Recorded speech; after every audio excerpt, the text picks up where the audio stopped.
You know, I've been saying you got to be pretty careful with this rally because we still have a lot of bad news to process. Look at the way the market went down the second half of the day. That could start, let's get some real bad news that's going to start tomorrow. And that's when we get the first set of post-quarantine jobless claims numbers. If the layoffs are bad enough, this market's going to get slammed. So tonight, I want to get an early read on employment in America, courtesy of Paychex, the second largest payroll processor in the country, focused on small, medium-sized businesses, the ones that are under the most pressure from the pandemic.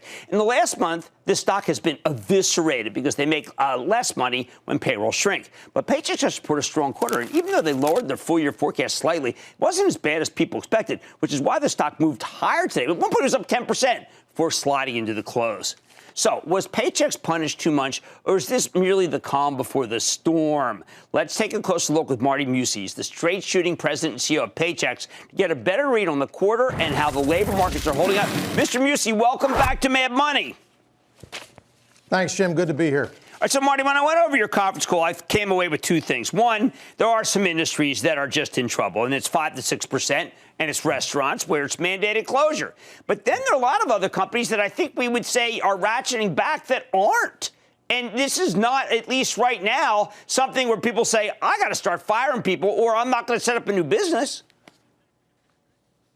Well, Jim, I think what they're really doing now is holding on to see what's going to happen with the stimulus package. You know, as I mentioned on the conference call, we had a great third quarter. As we lead into fourth, we took guidance down a little bit, as you mentioned, because what we got was people holding on. Some, about 50% of those in our app, this is live in the last 3 days, inside doing payroll are saying, 50% are saying very minimal impact at this point. 40% are saying, hey, I've laid off some people or furloughed them, but I'm holding on, trying to see what's going to happen with the support from the government. Well, it does feel, in my talks with the administration, also with Congress, that this is actually a real stimulus package. This is not something that's shovel-ready. We're hoping they're going to be able to build some excess on a turnpike. This seems like, particularly with the $500 billion that can be leveraged by Secretary Mnuchin to put to work, that the companies that you deal with are actually going to get some money to stay open, to pay employees, and then to have the loans forgiven by the time we beat COVID.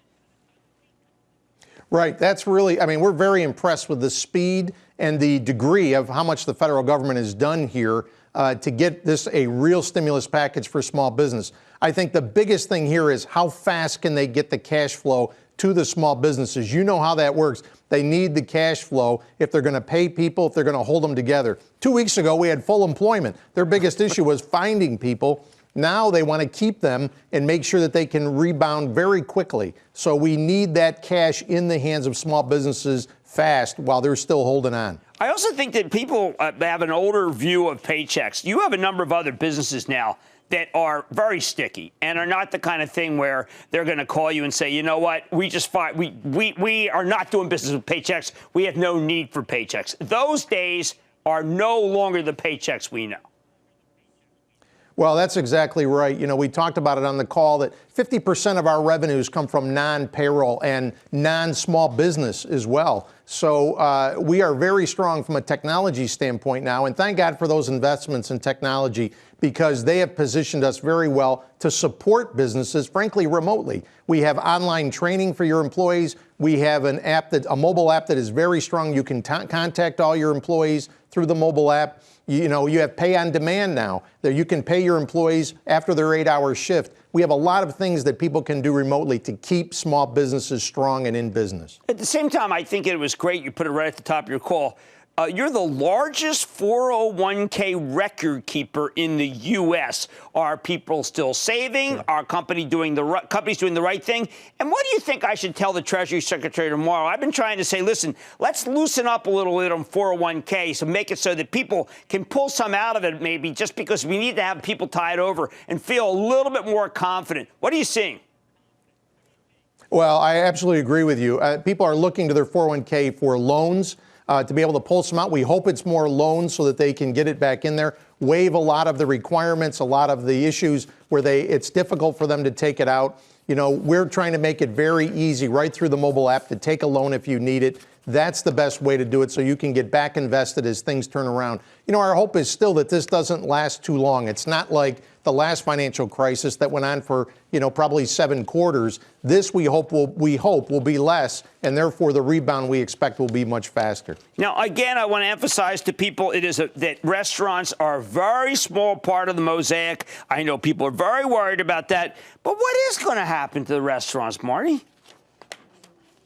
Well, Jim, I think what we're finding is they're trying to hold on to. They're only about 5 or 6% of our business, but a very important part of that. And they're an important part of the economy. So if we can hold on, if they can do takeout where they're shut down completely, and people, you always hear this thing, can you buy gift cards, gift certificates from your favorite restaurants? Anything people can do to help support these small businesses and these restaurants is really important now, because that demand is going to come racing back. I think everybody feels it. They're going to want to get out when they can and get back to this more of a restaurant type situation. A lot of companies have been criticized. They stretched too thin. It turns out they didn't have the capital they thought. You have always been a steward of your capital. You're pretty much about the best I've seen going into, if we do go into a serious recession, Paychex is ready.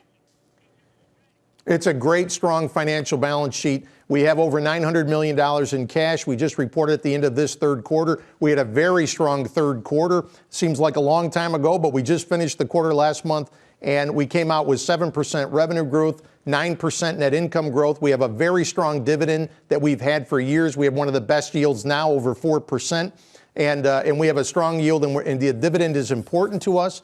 And so is cash flow. We have a great financial model, very strong company. Well, once again, people are getting a chance. Every time I've ever seen you, every time, and the stock has gotten hit, you have told a good story, and people come in and they thank me because I like conservative management, and I like good dividends, and I like growth, and you give us all.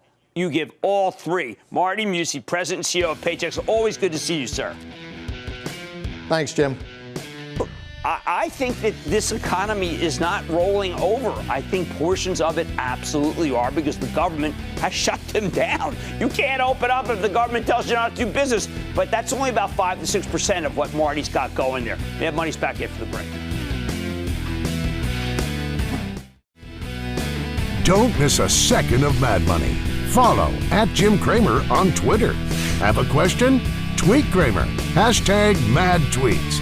Send Jim an email to madmoney@cnbc.com or give us a call at 1-800-743-CNBC. Miss something? Head to madmoney.cnbc.com.